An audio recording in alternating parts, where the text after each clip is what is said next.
Welcome to the Commentary Magazine Daily Podcast. Today is Tuesday, November 12th, 2024. I am John Podhoretz, the editor of Commentary Magazine. If you are not aware, we are now making this podcast available as a video podcast on YouTube. Just search Commentary Magazine Podcast.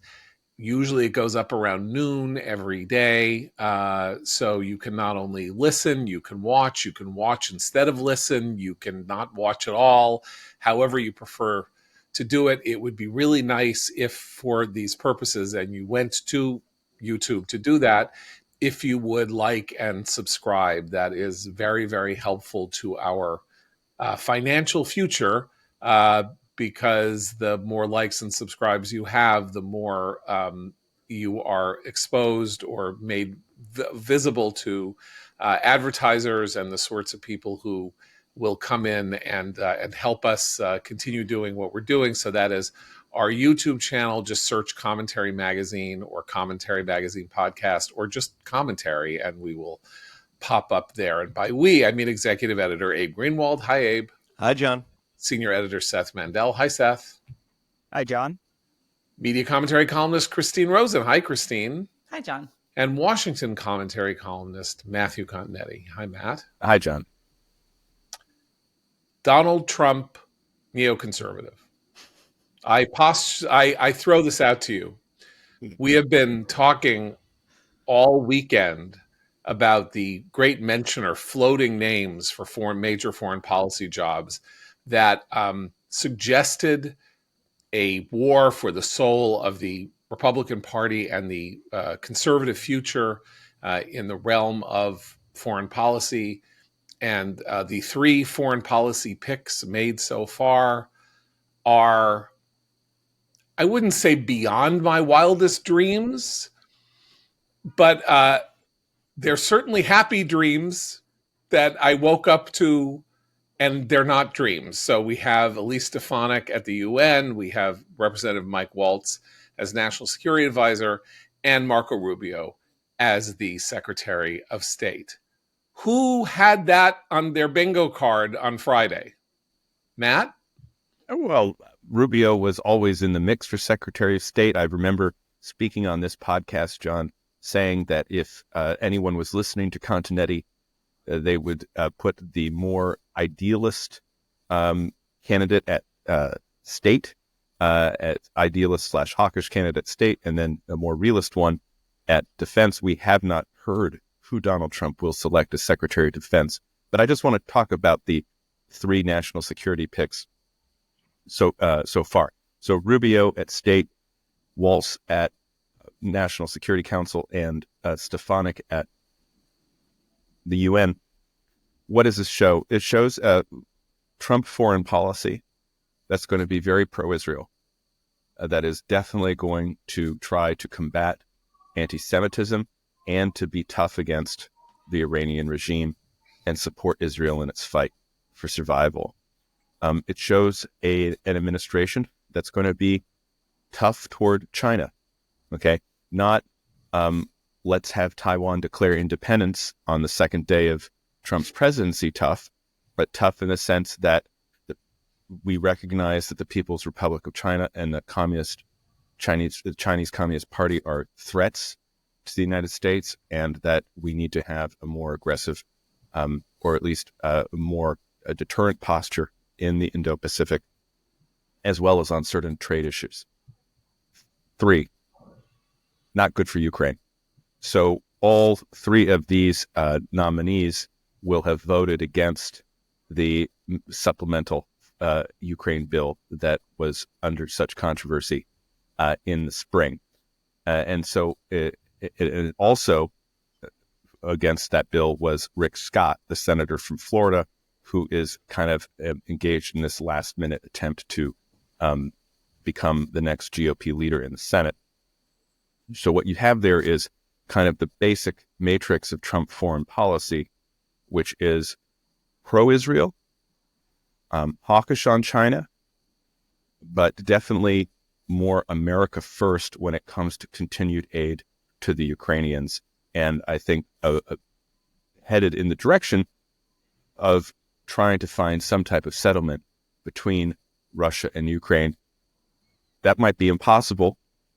We don't know how it will survive contact with events, but that's just the general tenor I'm getting when I look at these very impressive nominees.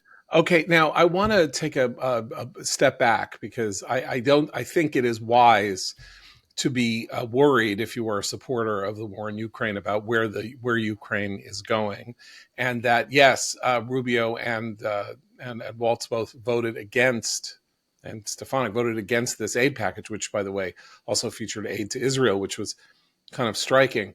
But Waltz, as recently as last month, gave a speech that was pretty hawkish about Ukraine. I'll just quote a little from it here. In terms of Ukraine, look, it is a different strategic focus on ending the war versus this vague notion of what does winning look like. I still cannot get a clear definition from the Biden administration. Are we willing as a nation, and if we are, he should make this case, to expel every Russian soldier from every inch of Ukraine, including Crimea? How much will that cost? What will that take? I think they should be exceeding U.S. commitments, not in parity of it. Enforce the darn sanctions. Russia is selling as much oil and gas, actually at discount rates through India and through China, as it did pre-war. Now Putin's war machine is on its back foot. It literally won't be able to afford. I've had analysis come to me with this from different agencies. You get that price below $50 a barrel, he's struggling. He's a gas station with nukes. Not only Russia, but Iran too, for that matter. There are a couple of other things he said. So on the one hand, he's saying, look, we can't just do this forever.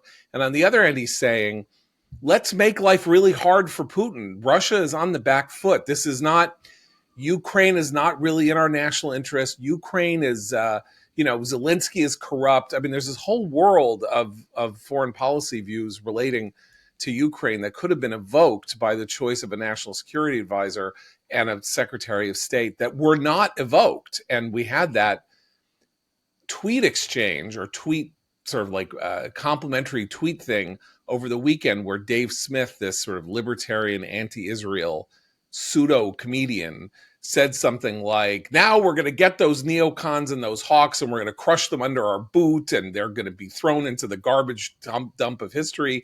And Donald Trump Jr. said, 100%, 100%, I'm with you.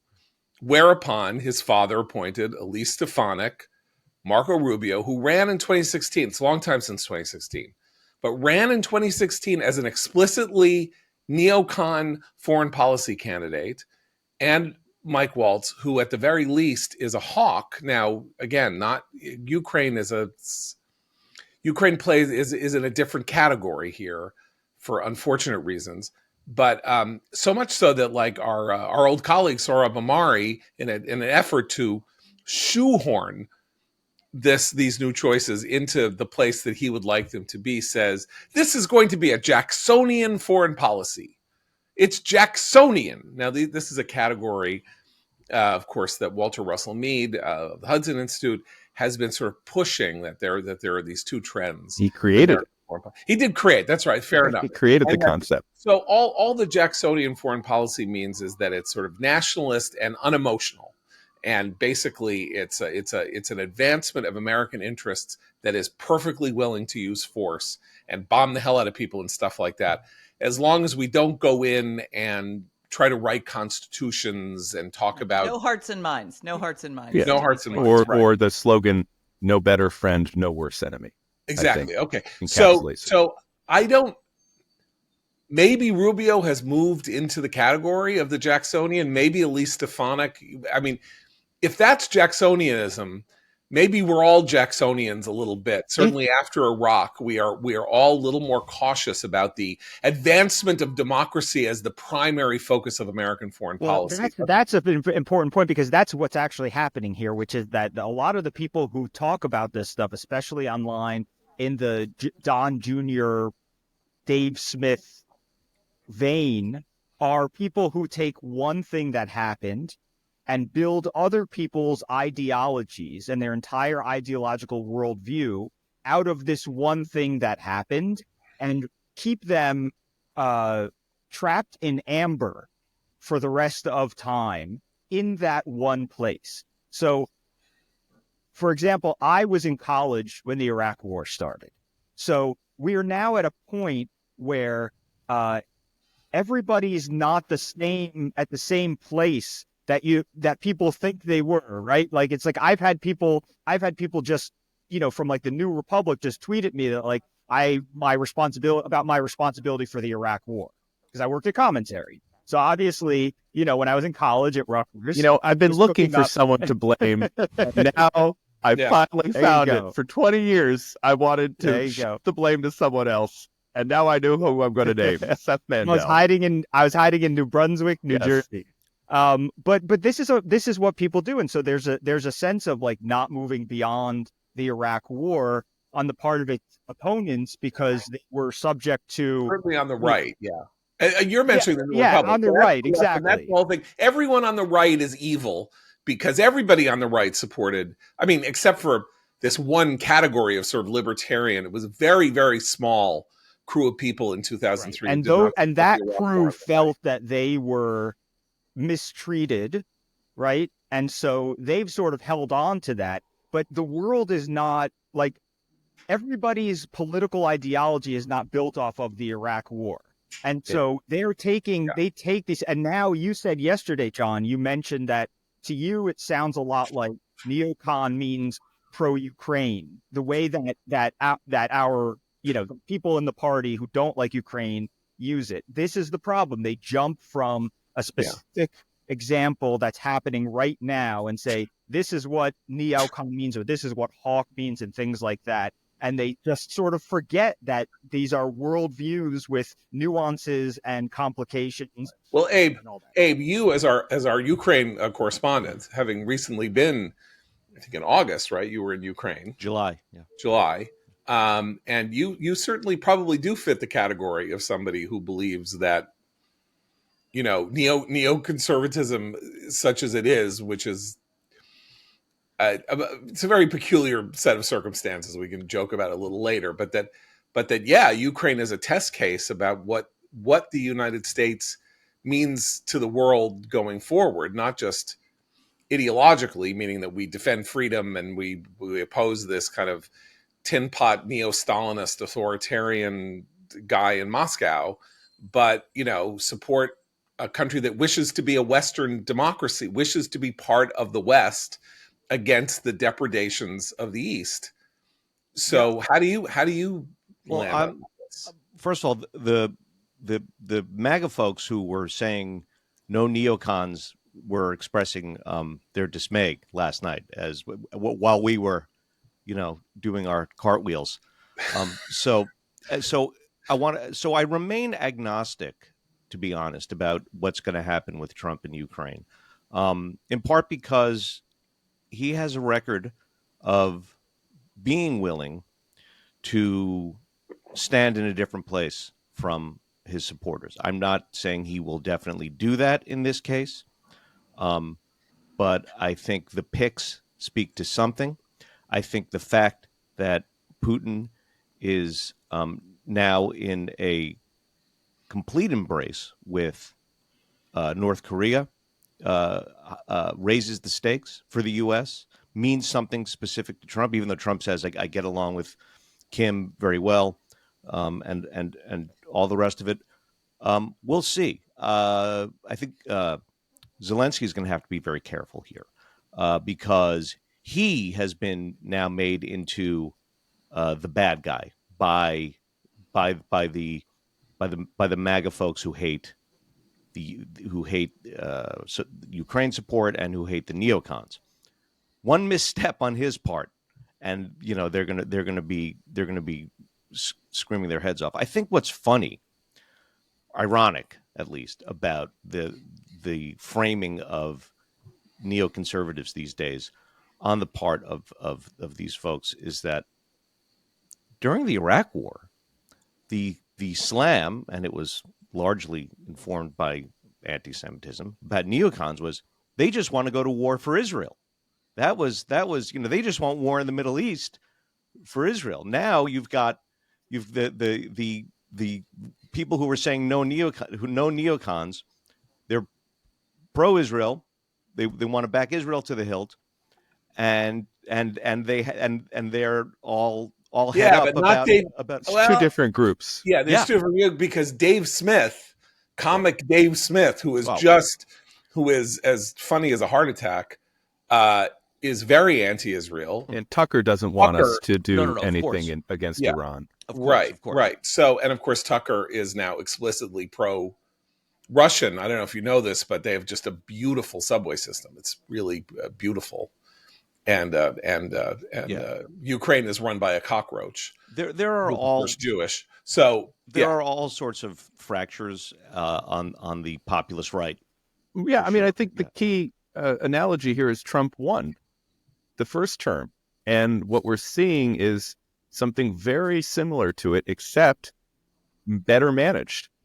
I mean, you look at how quickly these names are coming out, John. Remember, go back 8 years. What did we have instead? We had this long, drawn-out process where people were filing into the lobby at Trump Tower, and you had the camera, the stationary camera there all the time. Oh, who's going in today? What's going to happen? We had the dinner between Mitt Romney and Trump in New York City, and that famous photo of the two of them looking at the camera together. Contrast that with what's been happening in 1 week since the election. I mean, once Trump said that Susie Wiles was going to be chief of staff, the names started flowing. And now you have Miller as deputy chief of staff for policy. Okay, so that's the directing policy within the White House. Then you have Tom Homan as the border czar, running immigration policy from the White House in collaboration with Miller. Now the national security administrative posts are being fitted in as well. And the overall picture of it, though, is very similar to where we were at the end of Trump's first term, which was a brash, But two tough caveats. America.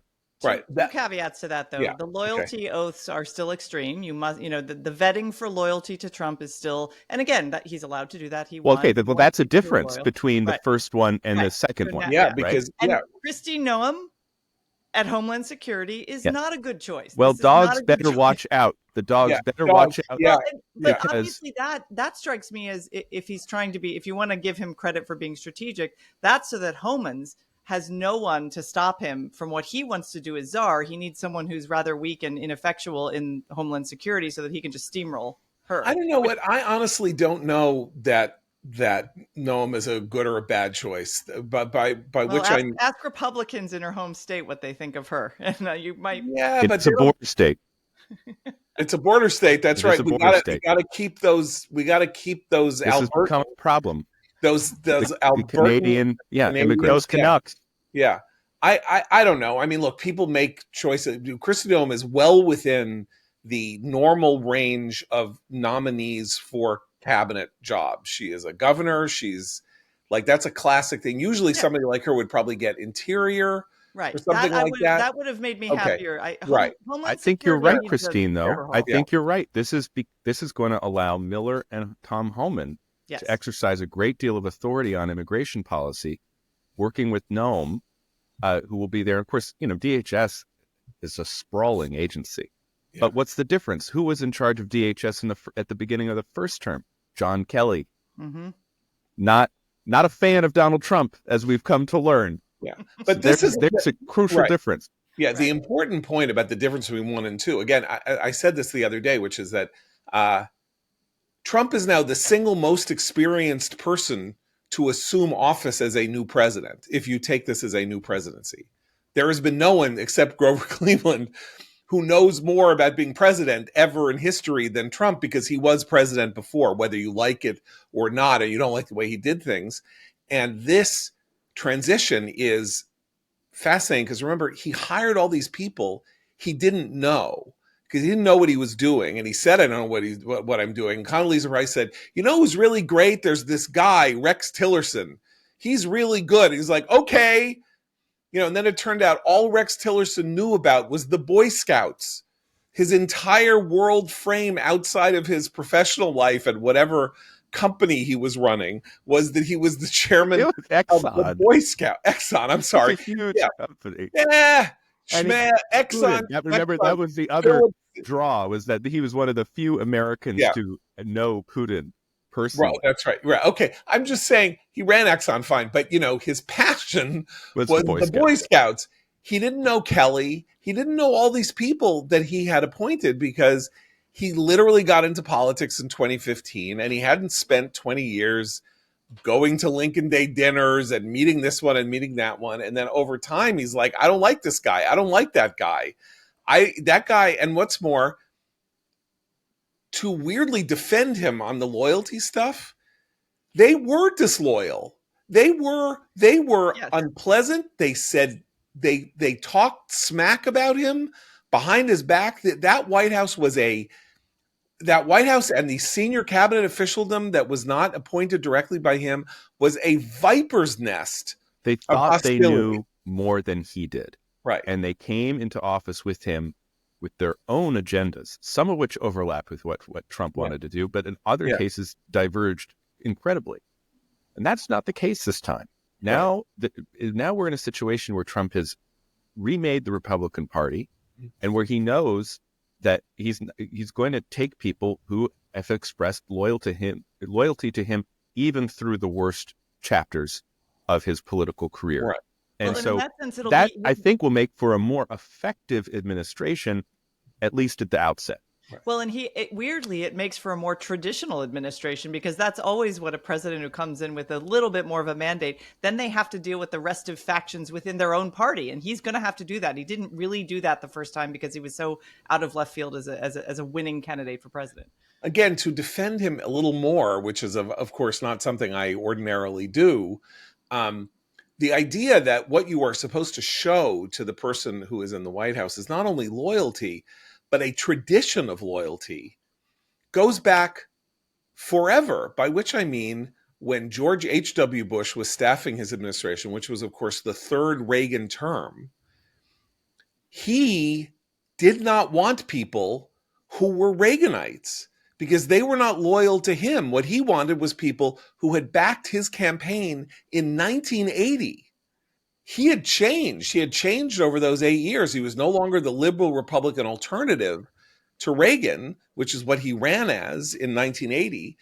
But when they were staffing the White House in in November and December of 1988, the question was, what is your Bush experience? Not, oh, you did a really great job in the Office of Legal Counsel under Reagan with Meese. I'd really love to talk to you about being White House counsel or being this or being that. It was, were you with us in Iowa in 1980 when Bush was the ideological solution to the problem posed by Reagan? And I mentioned, and what did Clinton do when he came in? He picked his best friend from kindergarten to be his White House chief of staff, Mac McClarty, because he wasn't a Washington person, and he had McClarty, he had, I don't know, that whoever that character was that Kathy Bates played in Primary Colors, I can't even remember her name. He had all these people, Vince Foster, who was Hillary's law partner. That's who he brought because he needed people loyal to him. And Trump was in a position where he couldn't even do that because he was so divorced from politics. It is not unreasonable for somebody to want the people who are going to work for him to say, my first loyalty is the Constitution, and I swear an oath, but my first loyalty is to you, and I'll be thankful that you gave me the job, and I'm not going to walk around like people that I have great admiration for, like Jim Mattis, nonetheless saying, this guy is an idiot. I'm here to control him on behalf of America.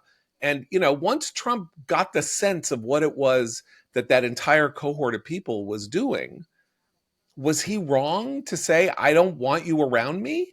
No, of course not. I have to interrupt you because it just occurred to me that I misgeographied. No, she is the governor of South Dakota. We've had this problem.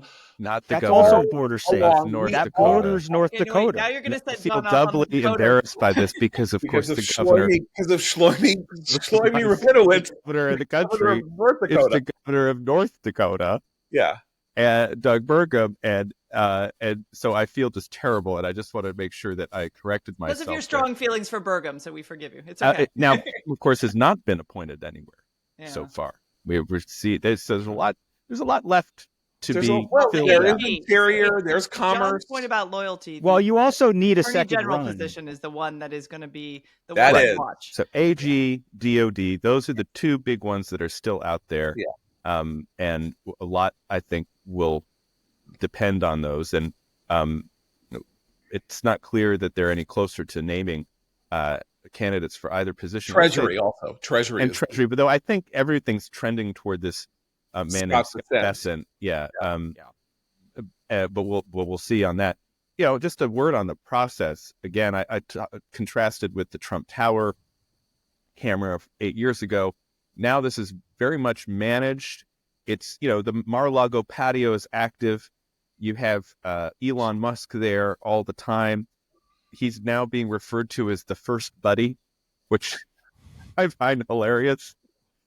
If SNL, they had a funny skit last week. If they want to do another funny, they should do My Buddy and Me. Those old, that old. Yeah, My Buddy. I remember that. Yes. Yeah, well, Dana Carvey, Dana Carvey moved from Biden to Musk without moved from being 100 years old to being 50 years old without a breath. You have these different, I'd say, influences over Trump's decision making that are not limited to, the libertarian comic on Twitter.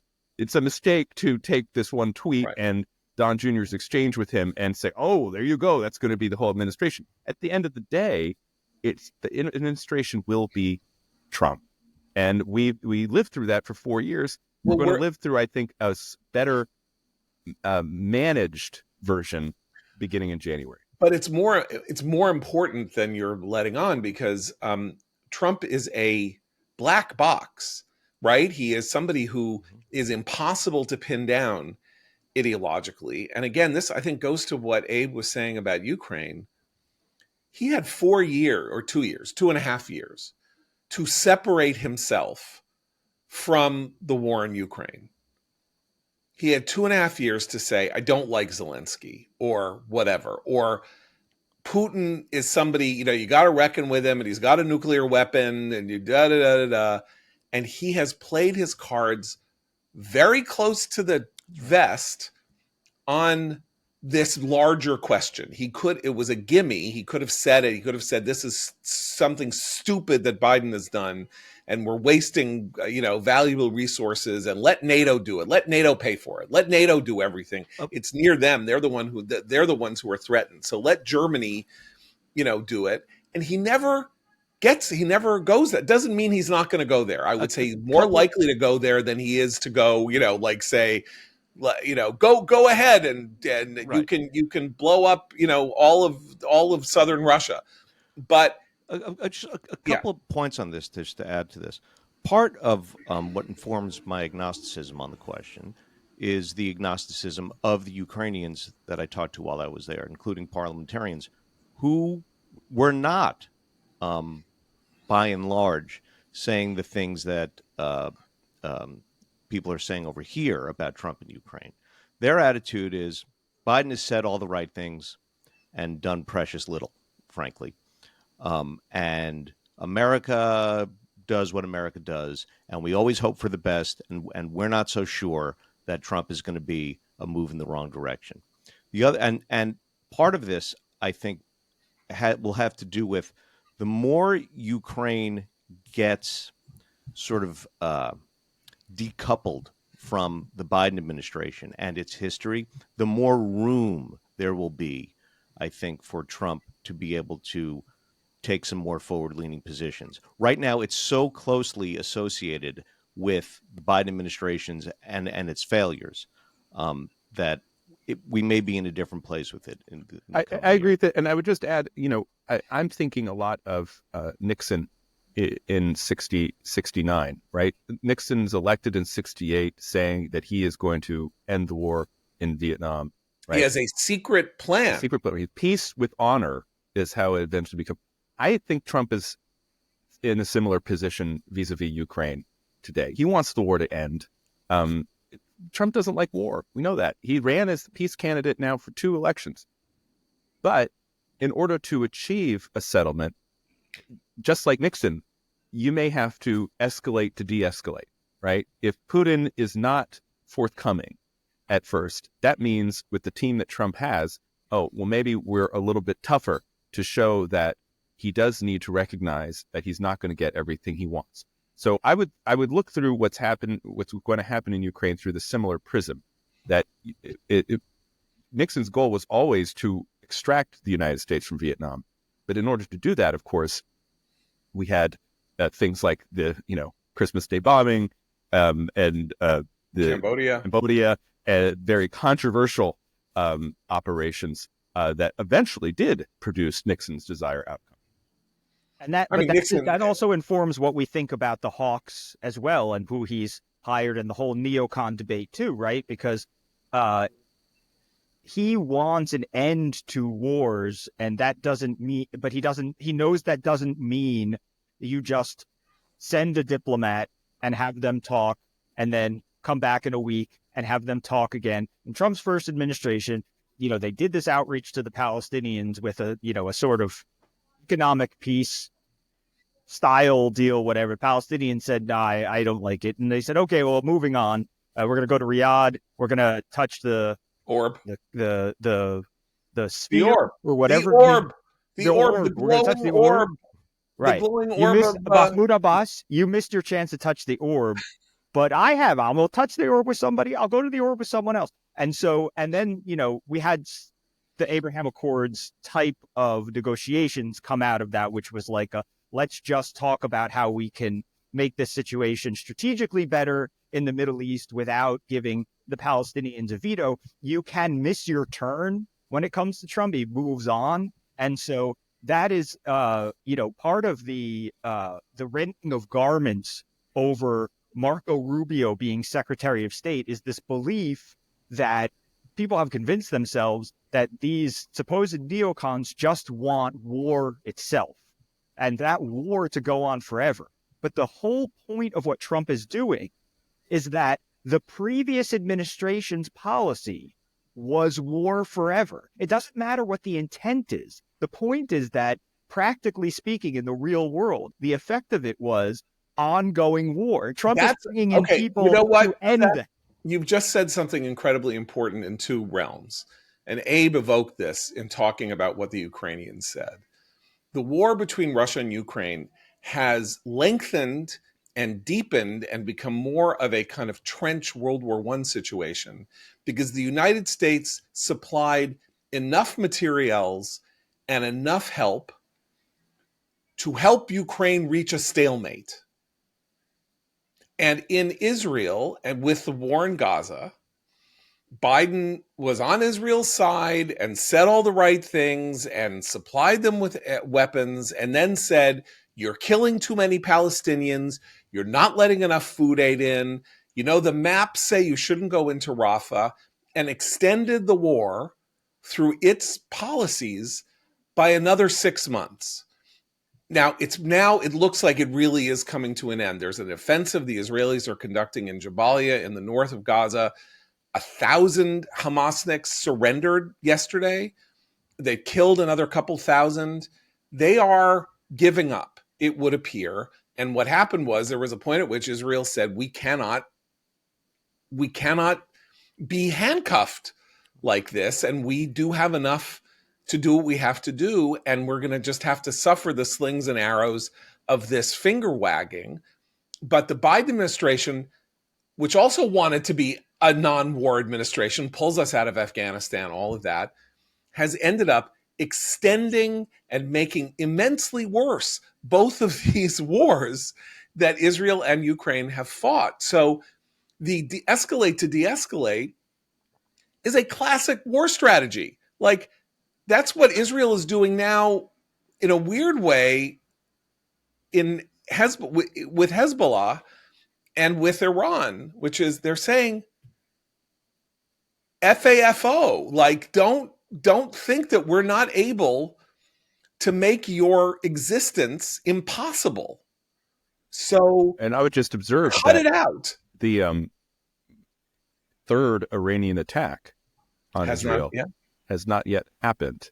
Right. And even in the days before the election, it seemed that the Ayatollah had directed his forces to prepare for such an attack. But since Trump's election, it has not happened. That doesn't mean that it won't happen in the coming weeks, but it hasn't. And here is another way in which Trump resembles Nixon, because Nixon, of course, really loved the madman theory of foreign relations, where you got all of your enemies confused and uncertain because they didn't know what the crazy Nixon would do. And who Trump evoked plays that? things the same way. And who evoked that? Literally Trump talking himself about John Bolton. Yeah. He said, "Oh, yeah, that guy is an idiot, and I didn't like him, and he was but they thought he was crazy. And so he was very useful to me because he was standing at my side, and they all thought he wanted to start World War III, and that gave me some leverage with them." right." Well, that was a very Trump said it about his own relationship with Xi Jinping. Yeah. Because he said in the final weeks of the campaign something like, he doesn't know what the heck I'm going to do. Right. Well, he will bookend the weakness is provocation of the Biden term with chaos is strategy, perhaps. But I do worry. I wonder. I mean, one of the things that's interesting, and this applies both to domestic policy and foreign policy, is the disarray on the left right now and how they're trying to formulate response. Because one thing that's interesting about this conversation is that we're talking about Trump like a regular president. And the whole conceit on the left is that he is not a regular person. He's not a regular leader. He's a fascist. We've gone through all these things.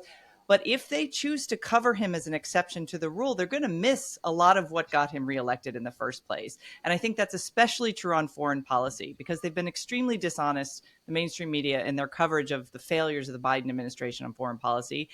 And I think I fear they're going to evoke the World War III chaos agent thing that they did in the first term, and they're going to be wrong. And they're going to miss what a lot of Americans see about this, which isn't we're going isolationist, white supremacist, fascist, but that people are sick and tired of certain aspects of the way America has conducted itself abroad. And he might pull back on some of those. We might not like it, but the American people might generally approve of that.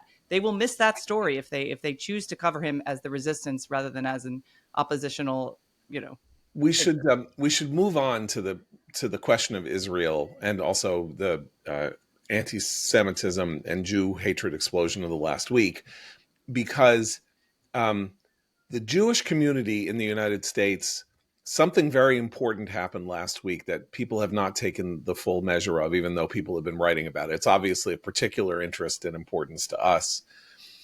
Let's say that the Jewish vote had come in on election night 80-20 for Harris. That Trump, who had been walking around for a year saying, you're crazy if you vote for a Democrat, and I'm the best friend Israel has ever had, and any Jew who votes for them should have their head examined, and people are going, oh, no, you can't say that. Even we said that. Like, don't say that. That's not the right way to talk about this. Israel won't exist. I mean, that was a little I know. We said Israel won't exist, whatever. But we don't really know how this is going to shake out because it's very hard to extract the data properly. But the argument that I made in June that polling was showing the possibility that the Jewish vote could make a measurable difference in the state of Pennsylvania now apparently has the virtue of having been somewhat true. An Orthodox Union exit poll showed the Jewish vote in Pennsylvania being 48-41 for Kamala. That was a doubling of Trump's Jewish vote in the state between 2020 and 2024. Now he won. I think it's going to end up being 1.5 or 2 points in Pennsylvania. So it's not like that turned the tide, right? But everywhere that Jewish Americans voted, the vote for Trump close either went up by a third and possibly by about 50% when they actually get to the precinct by precinct counts of exclusively Jewish precincts. I bring this up to say that imagine that none of that had happened and that Trump is talking on Thursday and Friday about who he wants for his cabinet. He picks 3 openly conservatively Zionist people in these 3 of the 4 major foreign policy jobs. Would that have happened with an 80-20 Jewish vote for Harris? Maybe, but maybe not. Trump is very transactional, and he may think that even though he didn't get every Jew to vote for him and all of that, that the Jewish community delivered for him, or that he has made a change in American politics, not only among Latinos, which partially explains the Rubio pick, by the way, which we haven't even mentioned, is that he has now elevated a Cuban to the highest, job in outside the president and vice president, really, in the United States. And there will be a lot of pride among those who feel that way. Deservedly so. And also, with Rubio as Secretary of State, the shift toward the Western Hemisphere as a focus of American policy. Venezuela and Cuba will be real. I mean, some of the headlines coming out of Cuba in the past month have just been horrifying. I mean, the power is out. Degradation of the rule of law, that the Communist Party clique is still running things. Awful. Maduro just stole his second election in a row. Maduro in Venezuela. I mean, so I think, it's funny because when Bolton was national security advisor for Trump, he came up with this concept of the triangle of terror, I think is what he called it, was Cuba, Nicaragua, and Venezuela as, basically forces for evil in the Western Hemisphere. And there was some move to try to affect positive change in all 3 countries. Of course, got into the mess with Juan Guaido of Venezuela. Nonetheless, I think with Rubio, you not only have someone who is very pro-Israel, someone who does still have a belief in American exceptionalism. He has moved toward Trump on almost everything, but he has retained a view of American exceptionalism throughout, and he talked about it during his speech at the Republican convention. But you'll also have a focus now toward Latin America, and this is very important. Not only because Latin America is important and tied up with so many issues, immigration, drug trafficking, right? I mean, just national security, but because it's a recognition of the importance that Hispanic voters are now playing in American politics, and particularly in the Republican Party. And it'll be something to see. I think it's a great achievement. By the way, it's this point about Rubio and Latin America. It's also another complicating fact in the Ukraine question, because Putin is deepening his ties with these bad regimes. I mean they've been long-standing ties, but he's using them to work his will in Ukraine in various ways, including training grounds and importing troops and the rest of it. So this is another complicating factor that leads me to think, let's see how this all comes out in the wash. I don't want to underrate or underestimate the meaning in the Middle East of the choices that have been made here. And remember, the thing about the UN job is it has no power except rhetorical. Its power is entirely rhetorical, and whether or not on the world stage, that's very, very important with regard to Israel, right? And depending on who you pick, right? You pick a Pat Moynihan, and he's there to make the Zionism is racism speech, and the world changes, and he makes himself a center of power in American in American life for another quarter century. You have Nikki Haley there, fighting the fight on Israel very extremely eloquently. Then we get Linda Thomas. Anybody know who she is? She's Biden's UN ambassador. Ever heard of her? She's got another name. I can't even remember what her Greenfield. I had Greenfield because I was always mixed them up. It's Linda Thomas Greenfield. It is. It's not Linda Greenfield Thomas. Okay. No. Now you're going to confuse me for the rest of the day. Everybody. But the very fact that I could not summon up her name in full is a mark of the way in which the Biden administration pissed away a natural American advantage to have a voice articulating an American exceptionalist view in the world. And Elise Stefanik, as we have seen, when she gets going as a prosecutorial voice, as she did in that hearing with the 3 college presidents, is a sight to behold and a force of nature. And that is all the UN job is now. There is nothing else to the UN job now except fighting on behalf of Israel. Nothing. Trump doesn't want to use the UN. He's not interested in the multilateral view that the UN can serve some useful purposes in negotiating climate change and all of that. It's all about Israel. He picked somebody who can fight that fight. And Walter Rubio, just go to X. I retweeted it. There is a piece of footage of Rubio in the hallway, I guess, of the Hart Senate office building. I'm not either in the Capitol or in the Hart Senate office building, where somebody says, "Do you support a ceasefire in Gaza?" And he's like, "Is that camera on? Are you on? Are you taping this? Because I want you to hear me now." And then he says, "Hamas must be destroyed. They must be extirpated or removed from the forces of history." He stopped. He yelled. It's beautiful. It's a beautiful thing that he did. And that's one of the reasons that, I have maintained a special interest in this issue for obvious reasons. But nonetheless, even if you're not there, as something that floats. It was even better than that, because the person questioning him was like a kindly looking grandma, but she had a keffiyeh on or something. And so she was not super aggressive. And he somehow was firm, forceful, but not overly aggressive in response. It was actually quite impressive. Well, that's his reacted. I just want to see the reaction. It tells you a lot, because the day after these 3 picks for the administration, the line on the commentary podcast was, "It's even better than that." Yeah. Look, I mean, you look to prove. You can't deny the evidence of your own senses. We'll be eating our own words in a year. But I will say one more thing about on the Jewish vote situation is that I think what Trump was trying to say in very clumsy ways was, why don't they care about this stuff more?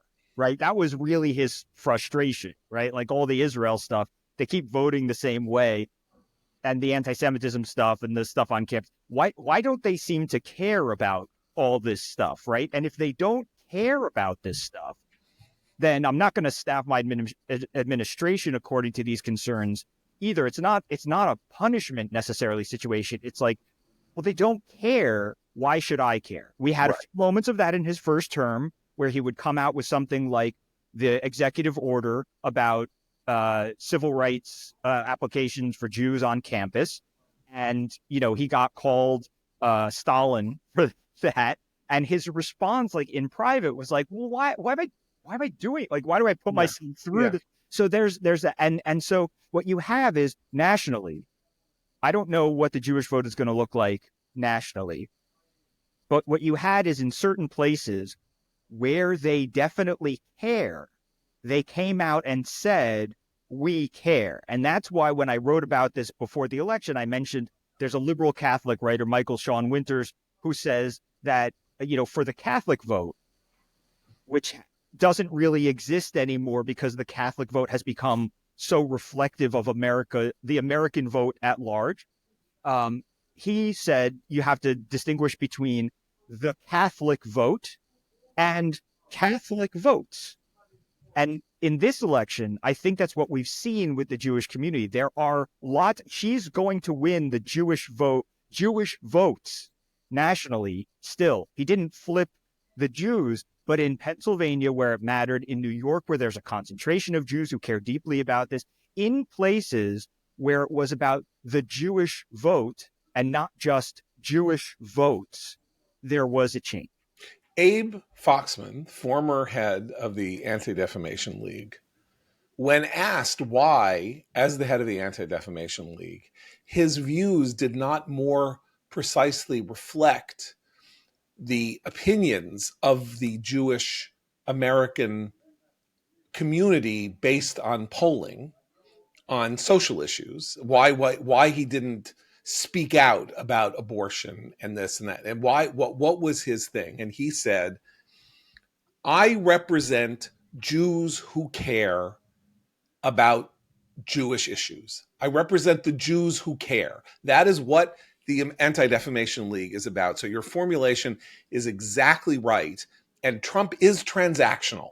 So when he said, why am I wasting political capital on this community that is among the leaders in talking about me as though I am a devil, he was not wrong. Like he wasn't wrong in the naked political sense, which is, I'm supposed to get, if I'm giving, I'm supposed to get back. And that's why I say it matters in exactly the way that you formulated, because where you can see the Jewish vote, and there are maps and things like that now that you can do all this mapping with primary, with big data and fast computers and chart makers and all of that, you see these shifts in Beverly Hills, in Pico Robertson in LA, in Brooklyn, in Broward and Palm Beach County, and especially in Pennsylvania, a wholesale shift toward him. And as I say, I think that probably was the cherry on top for the decisions that he made here. That if it had gone the other way, that he would have heard Don Jr. and Dave Smith saying, what are you being nice to the neocons for, or something like that. And maybe he would have taken that more to heart. Yeah, well, it's more important that the candidate looks good. 1, 2, that they perform well on television, and 3, that they share Trump's general worldview, which, as you say, is not the kind of conceptual framework that is often attributed to Trump. It differs in some key aspects. We're running close to the hours, so I just want to shift and talk about the Democrats very briefly. Kamala Harris came out of hiding yesterday. Yesterday was a very somber occasion, of course, Veterans Day. And so the president and vice president went to Arlington National Cemetery. Joe Biden, lame duck Biden, is actually kind of nice president. He gave a nice speech about how it's been his honor to serve as commander-in-chief. It's amazing. I mean, I don't know what happened to this man, but if anyone who's watching or listening to us wants a moment of amusement, they need to look up the photo of Kamala Harris sitting next to First Lady Jill Biden, because you would need an axe to cut through the that expression on their faces is like classic reality TV, contestants who are just holding it all in to prevent each other from, a physical assault. So I thought that was very amusing. And then second amazing thing of the day is, we had a long discussion throughout the campaign about how much money the Democrats were raising. Kamala Harris raised $1 billion.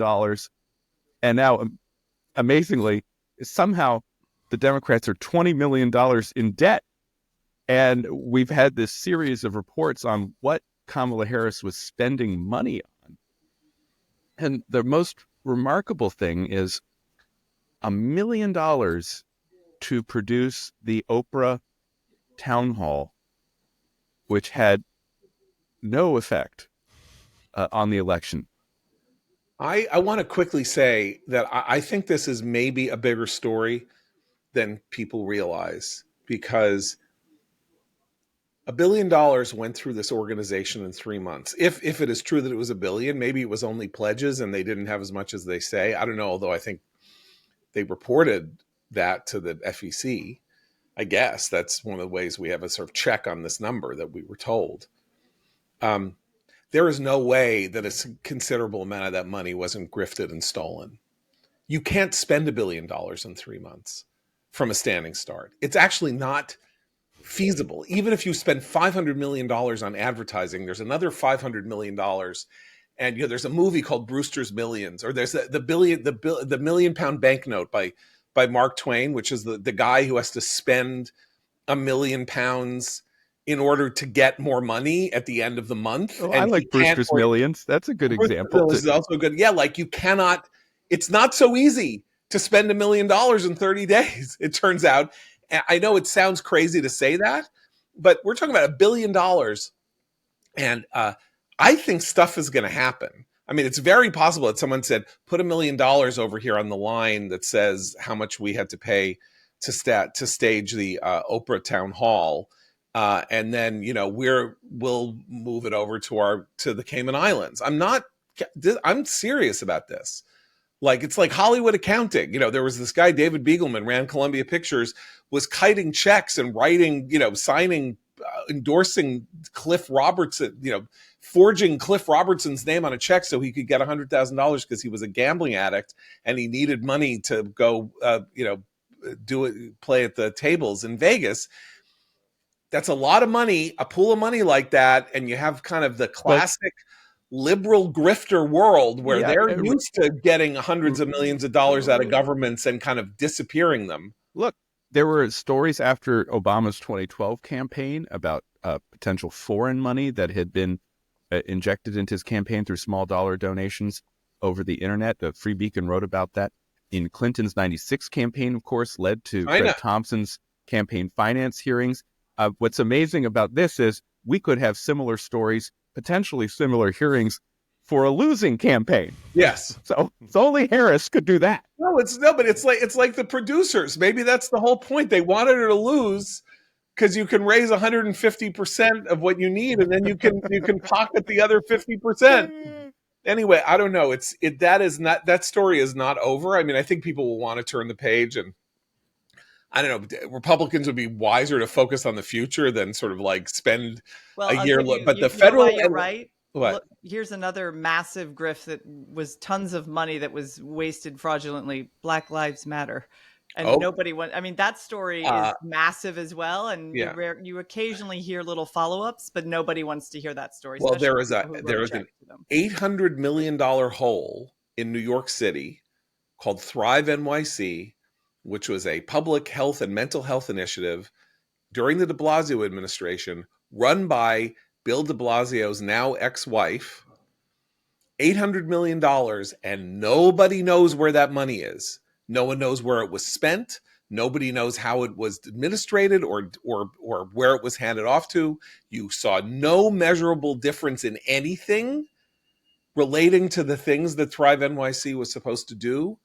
This is the Mau-Mauing the flat catchers theme that Tom Wolfe wrote about in his famous essay about people who live off the urban grift, a progressive urban grift.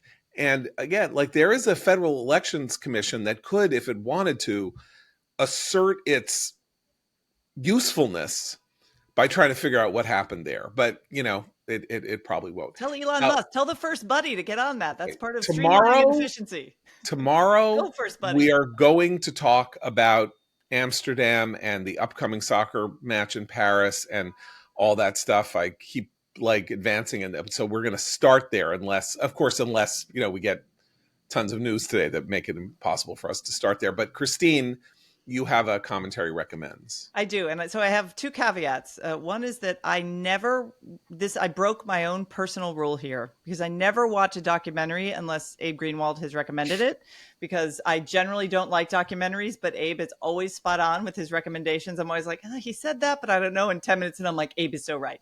So this time, this is not a recommendation from Abe, but I feel confident enough because I enjoyed this so much to recommend it. It's called The Last of the Sea Women.